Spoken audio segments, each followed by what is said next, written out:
Ladies and gentlemen, welcome to another episode of your friendly neighborhood gold standard with Alan Mosley. And here's your host, Alan Mosley.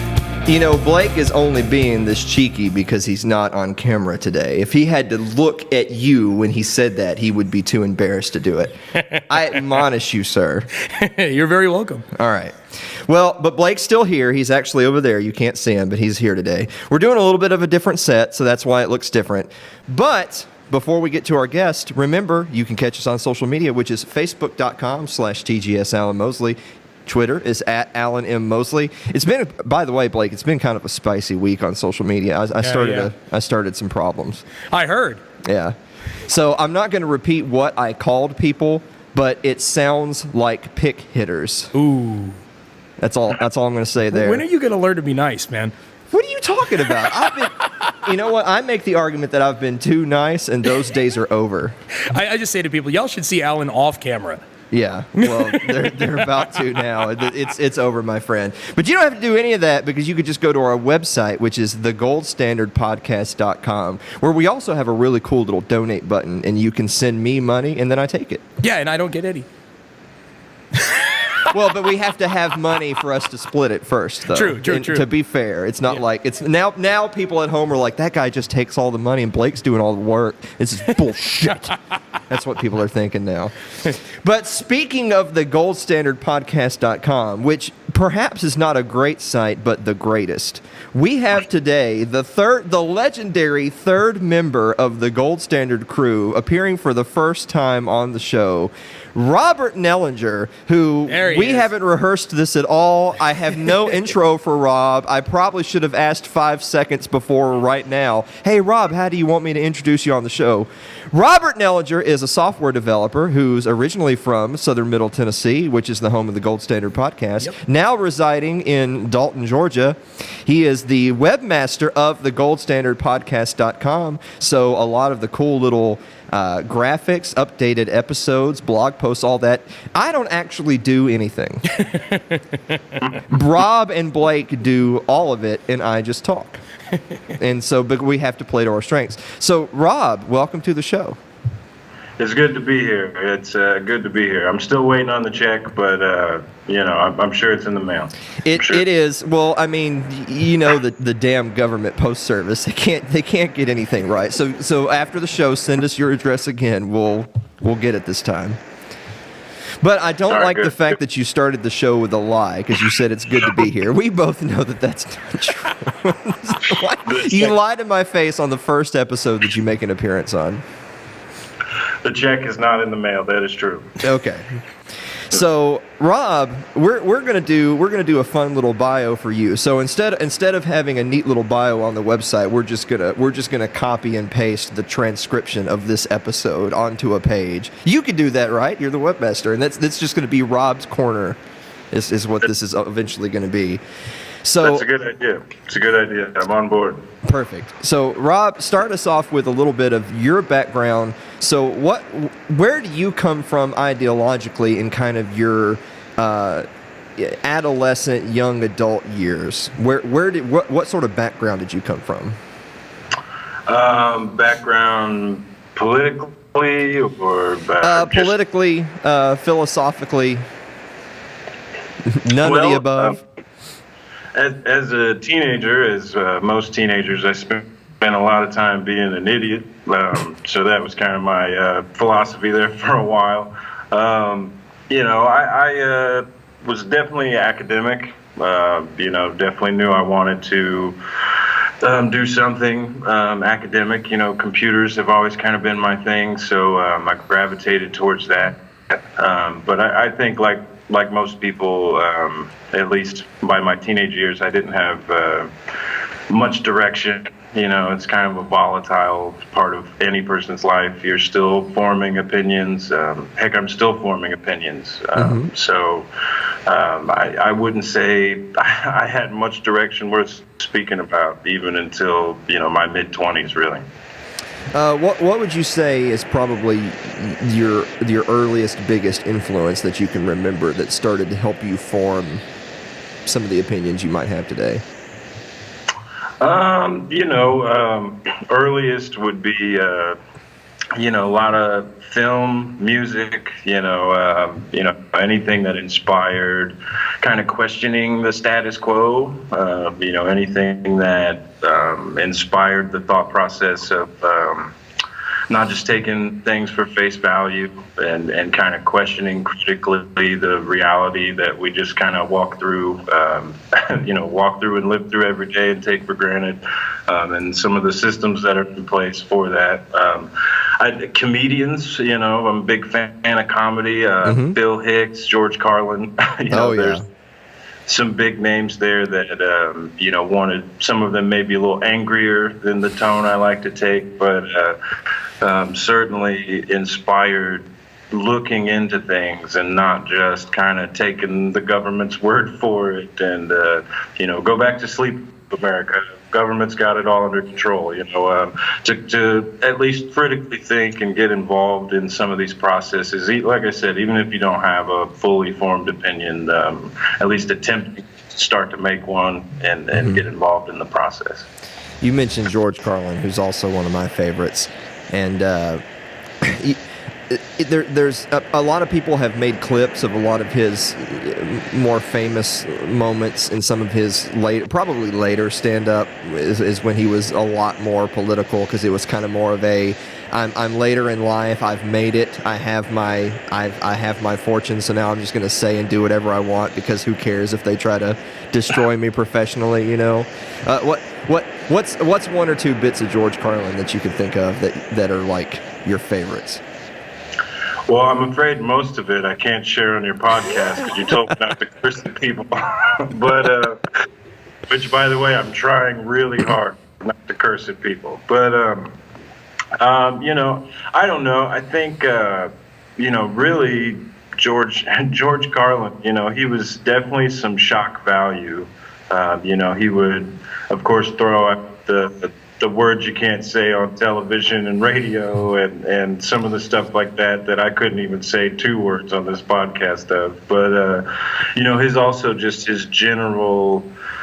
his general kind of vibe to question, the status quo and to not let, corporations and the money movers of the world just kind of take it and run with it, that we have to have a part in it as well, or we're more a victim of it than anything. And Bill Hicks was the same way.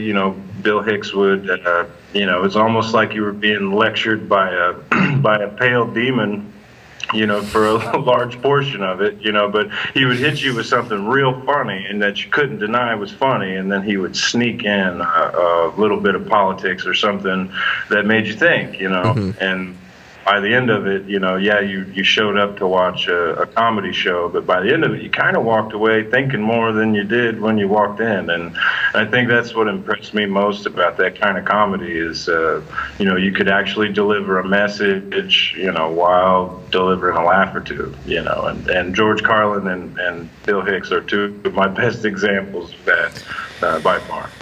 Now, let me ask you this. We're going to change a little bit of direction here. You don't have to answer this if you don't want to. What was the first time you voted? I would say the first time that I voted would have been the last election. You did? You voted in the 2016 presidential election. Is that what you're talking about? Okay. Would you classify your vote as a vote for someone that you believed in, or a defensive vote? I know that's a tough one that we didn't discuss before the show, but hey, I mean, it wouldn't be the gold standard if I didn't just go completely off script. I mean, I think it was a vote of few options. I feel like, what happened in the last election and what has happened before, is you end up with a lot of these kind of closet voters, that we really won't say who we're voting for because the climate is so toxic that we're afraid to even start the conversation. I'm sure a lot of people kind of feel like that, especially now that, things are so polarized that, if I bring up, hey, I voted for Hillary, or hey, I voted for Donald, or, I didn't vote, next thing I know, I'm not invited to the cool parties. I can't have the baby quiches anymore. No one wants to talk. No one wants to have a conversation. The climate right now kind of reminds me of the guy in Happy Gilmore that just keeps running around, screaming at him, calls him a jackass every time he's trying to, I'm not sure if you have to blur that one out, but every time he's trying to, make a shot, and I feel like that's kind of politics today, is we're all just like running at each other, kind of trolling each other, with no real intention of having a conversation. And so that's how you end up with polls that showed Democrats taking 2016 by a landslide, but you end up with Donald Trump in office. Now, whether you think that's a good thing or a bad thing, I'm certainly not going to go into, because I still want to go to the parties. But I think it is important that we see that is what's happening, that we are silencing a large portion of our society, that whether they're right or wrong, or you think they're right or wrong, they have value to provide. They have insight that is worthwhile for us to have, at least on the table.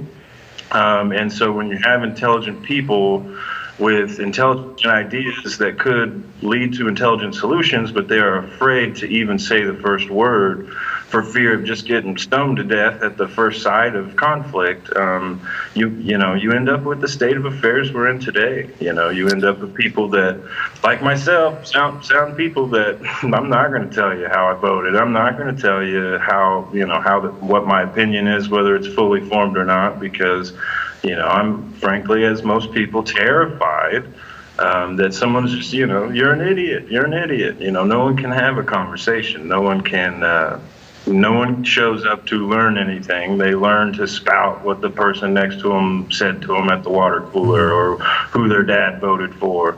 No one is forming an opinion anymore. It just feels like the mobs. Well, let me ask you your opinion on this, though. Is that or one of the many $1 million questions? Is that climate of fear of reprisal? Was that an accidental byproduct of modern politics, or was that the intent of some people in modern politics?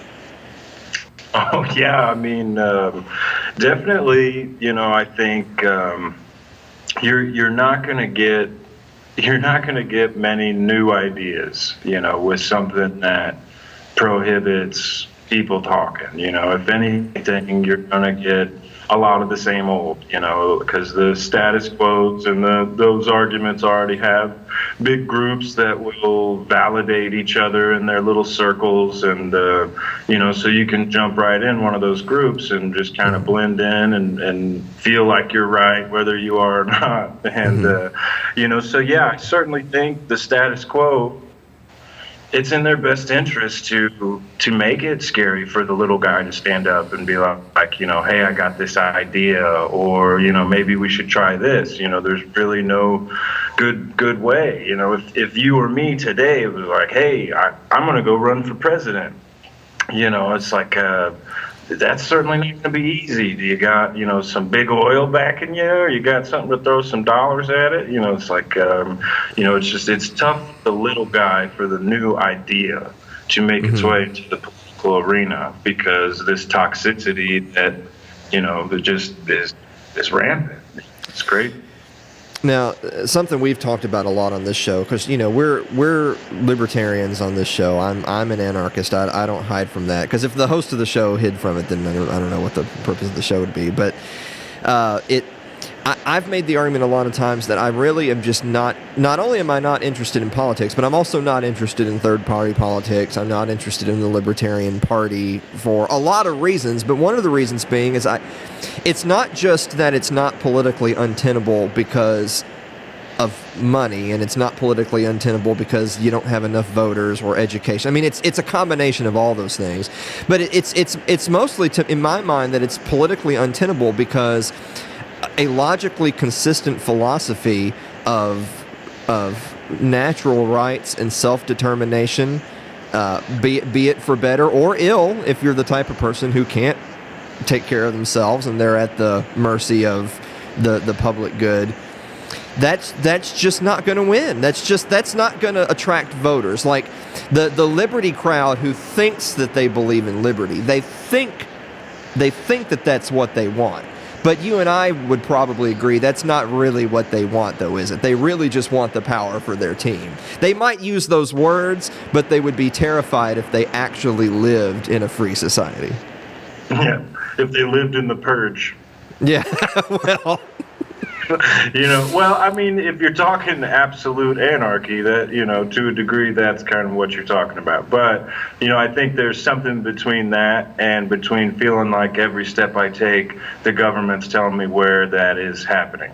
Mm-hmm. And so I think we have balances, that there's a reason for government and roads and protection. I mean, as some of us at some level at least agree, some government is probably required. I think the question is, how deep does that go into my pockets, and how much does that control the way I raise my children and, the way I believe and, and act on a daily basis, and I have to say, probably for most nations on the planet, I probably feel pretty free right now in comparison to how a lot of people feel, but that's certainly no reason to stop trying to make it as free as possible, and we certainly haven't got it all figured out, so but yeah, it's I guess it's the question of how much you think the government really needs to tell you to live your own life, and that from an ideological standpoint, I feel like that is very little. I don't require them to come in and tell me much, but some people would disagree. They would like to tell me very much how to live and how to act and what I can buy and what I can buy it with, and I don't know. I'm not sure where it ends. Yeah. What, Rob? Give us an example. What is one major issue that's in the current events cycle today that you feel like is a really important issue to you on a personal level? Well, I mean, we've touched on it a little bit. I think just the general toxicity of the political arena right now. I feel like we throw these stones, and it's every side. It's Republicans, Democrats. We focus on dumb stuff. We're mad about Donald's hairpiece, or that he's eating too much McDonald's, or whatever. And it's like, if you want to attack something, attack policy. Show me something. I mean, there's policy to attack. It's not like it's not there. Just come to me with something that's worth us talking about, and stop wasting so much time, because we have real things to focus on. Mm-hmm. And I feel like we're so much in the troll part of this political dance now, where it's like, if we can just sling some mud, that's all we need to really get the mob worked up enough to focus on this and not what they should be working on. And we're part of the problem. We're afraid to say, I don't know, or that a situation or a thing is so complex that maybe there's not an easy answer, and it's going to take some bipartisan work to figure it out. But people are so riled up, and they're so afraid to say, I don't know, or I'm still forming opinion, or hey, let's talk about it and figure it out, that no, instead I'm just going to sling some more dirt on your side of the fence, and we're just going to keep tossing dirt over the fence, and we never really get rid of any of it. Mm-hmm. And so I don't know if there's anything I can recommend, is that people start at least trying to have a conversation, and if someone says something you disagree with, don't take that as an opportunity to slam dunk in their party's face and be like, booyah. You want to if you want to convert people, that's not how you do it. You don't have a crusade. You have a conversation, and we're not having a conversation right now. We're having a bloodbath, and it's getting us nowhere. Mm-hmm. It's getting us nowhere. I think I like that line. Let's not have a crusade. Let's have a conversation. Definitely. That's a good one. Good line, man. I do what I can. Well, that's why you're here, and also because I can't run my own website. But so those are the two reasons. But it was something we talked about recently. We had the great Jim Bovard on, and one of the things that I talked about with Jim was probably my biggest pet peeve is whataboutisms. And so like the perfect example, and I know the Michael Bolton and Mike Meharry at the 10th Amendment Center discussed this recently as well, which is if Trump does something I don't like, and I say, hey, he did this thing, this is immoral or unjust. If the Trump supporters' response is, well, Obama did it too, like, oh, okay. Like, how is that a comeback? Because, and what's particularly ironic about that is that, of course, those people were not Obama supporters, but they're using Obama having done something as justification for Trump doing something when they don't even support Obama doing it. That if that's not just peak poisonous hypocrisy, I don't know what is. Yeah, it's actually a type of what they call logical argument. There's several types of arguments that a person can come up with, and that is called an argument by comparison, which is always a terrible argument. It's usually something like, yeah, I was stupid, but they were stupid too in some way. And so it just ends up with being a lot of stupid. It's often something you will hear from children. It's like, well, yeah, I spilled the drink, but Susie did too. And it's like, so, well, as a parent, now I just have to clean up 2 drinks. So like, someone's in trouble here. That's not a good argument, so, yeah. It's insanity. It's insanity. And it's an example of people are just polarized to a party. It doesn't matter what that party's doing or if things are shifting in a direction that, overall you may not like. You have drawn a side. You are on that side of the fence, and it doesn't matter. So now if even if Trump does something really stupid, it's like, well, that's my horse. What am I going to do? Talk smack about my horse? So no, I just throw some more dirt on the side where Obama is. And how's that a conversation? No one in that is walking away with like even a slightly modified thought process. I mean, there's no one walking away from that's like, whether I believe in that or not, should I look into this more? Is this something, like that, maybe is worth diving into a little deeper, or do I know what I'm talking about and everyone else is dumb and I'm going to post this everywhere, someone will read it. It's toxic. I agree with you, but I feel like the conclusion I draw, though, then is it's practically impossible to move the needle. Like it's because the needle is huge. We're talking about hundreds of millions of people, right? So if it's practically impossible to move the needle, and the tribes are so big and so opposed, even though ironically enough, the major political parties actually overlap like 95% on all the worst things in government, but they appear, it's the theatrics of it, right? They appear opposed on everything. If it's that hard to move the needle, to me, that's just more of an argument that we should separate. We should go our own way. We should figure out a way to decentralize because this is going nowhere, right? Like, it's 2018. It's not like this is the first year that we couldn't come to an agreement, right? Yeah, who is John Galt, I guess, right? It's like I'm just going to separate myself and remove my services and no longer participate. I think that's an option, I guess. If you were into moving the needle, and it is as difficult as you just described, certainly libertarianism is probably not for you, because we got a lot of needle moving to do, and I don't know.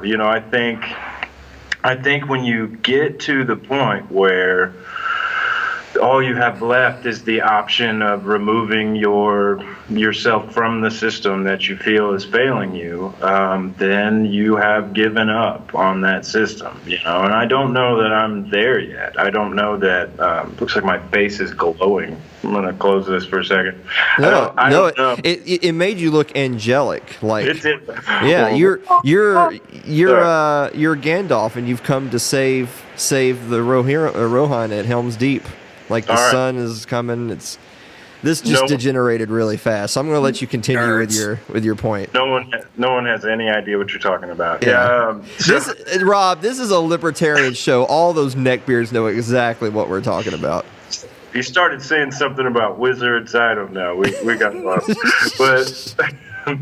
But yeah. Speaking of lost, you made me lose my train of thought with your wizards and my angelic sides. No, I'm going to help you out. It's that so Alan has given up on the system, so he just wants to leave. But Rob's not sure. You're not sure you're there. You still feel like there's a fight to be had. Yeah. Okay. So we're back on topic. Okay. I think once you get the whole Atlas shrugged, and it's like, I'm going to move to my intellectual island where I only invite the people that are actually going to work for their portion of it or whatever, contribute. Certainly, if you got the island and the boat is loading, give me a call. I'll join you. But until I find a better America, I'm going to keep trying to work on this one, and not just America. I think nationalism is a scary thing too. I think working on humanity, a broader focus of kind of the bigger picture. The society in general will attempt to, classify you and separate you from your fellow human in many ways. They will do it by race, they will do it by money and class and nation, political party. I think it's important for us to focus on what makes us human. And what is good for that human race, and not so much what is what is so right about my little pocket of it.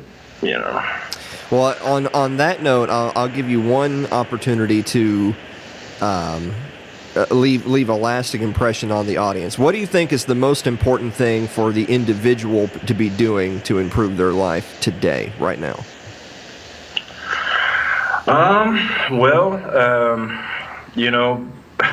One thing I always tell my kid is, constantly learn. And then also the biggest thing is, from a personal standpoint, money seems to be pretty important. So, making yourself employable and, a way for you to contribute. And, my big kind of overall goal for this whole life thing is to hopefully leave it slightly better than I found it, and hopefully contribute more than I sucked out of the system that birthed me, and then I will consider myself a contributor of some kind of positive impact. Now, whether that ends up with a Rob statue on the square that everyone salutes on their way to work or not, I'm not sure, but I know I can sleep at night feeling like I put more into this than I took out of it. I think if we all try that, and at least in our hearts, whatever side we're on, at least feel like that side is trying to do something for this nation, then you're in the right. You're part of the process. We're all out here figuring it out. We have to have contrast. You can't hate the other side. Without them, we wouldn't be a side. It's like, so we need to find a way to have that discussion and move the needle, however hard it is. Robert Nellinger, the legendary third member of the Gold Standard Podcast crew. He is the webmaster of the goldstandardpodcast.com, which is really the only place you need to go for any of this information that you have to learn. Rob, we're going to get you out of here on this one. Is a hot dog a sandwich?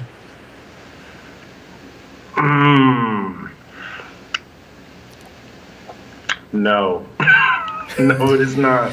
Well, then we can't be friends anymore because you're wrong. And if this podcast has taught us anything, it's that if you're wrong, you're a piece of shit and you can never speak to us again. Wow. I can't come to the parties anymore because of this conversation. You can't come to the libertarian parties anymore, which is all 17 people on Earth. That's right. And we believe about 99% of the same stuff, but because of this hot dog, it's now you're a separate political party, and I have to go somewhere else. We're the hot dog party. But it's when you put because I'm not talking about just the meat. If you put it into the bun, which is the two things of bread, that makes it's a sandwich whether you like it or not. Well, see, now we're having a conversation. I'm actually, I'm trying to learn from your positivity. Yeah, well, see, you may have just converted me, man. See, that's the political process when a little bit of peace and civility is injected into it. You know, we can actually make not sandwich hot dog people hot dog sandwich people today with a little bit of positivity, a little bit of I'm not going to stab you over this conversation. I like how, Blake, we started this episode with I'm done taking prisoners. I'm not going to be nice anymore. And then Rob came on, and he was the voice of optimism. Yeah. Which says something about our team, by the way. That gotta have somebody Rob's got to come in and say, "Whoa, guys, let's stay upbeat." Rob, when I'm the voice of reason, you have reason to be scared. Yes. Yeah. Well, everyone listening to this show this week is terrified, I assure you. Rob, thank you so much for coming on the show, man. And thank you so much for being the best webmaster. I try my best. You just keep the videos coming, and I'll post them somewhere. Guys, at home, Facebook.com/TGS Alan Mosley. Twitter is at Alan M. Mosley. You don't have to do any of that because Rob will take your hand and guide you to the goldstandardpodcast.com. Blake, do you have anything else? How can I follow you guys, man? Rob, good job, man. Awesome stuff. Thank you. Glad to be a part of it, guys. Rob, hold on with us. We're gonna talk to you for a minute more, but we're gonna close the episode. Guys, thank you so much for listening, and we will see you next week.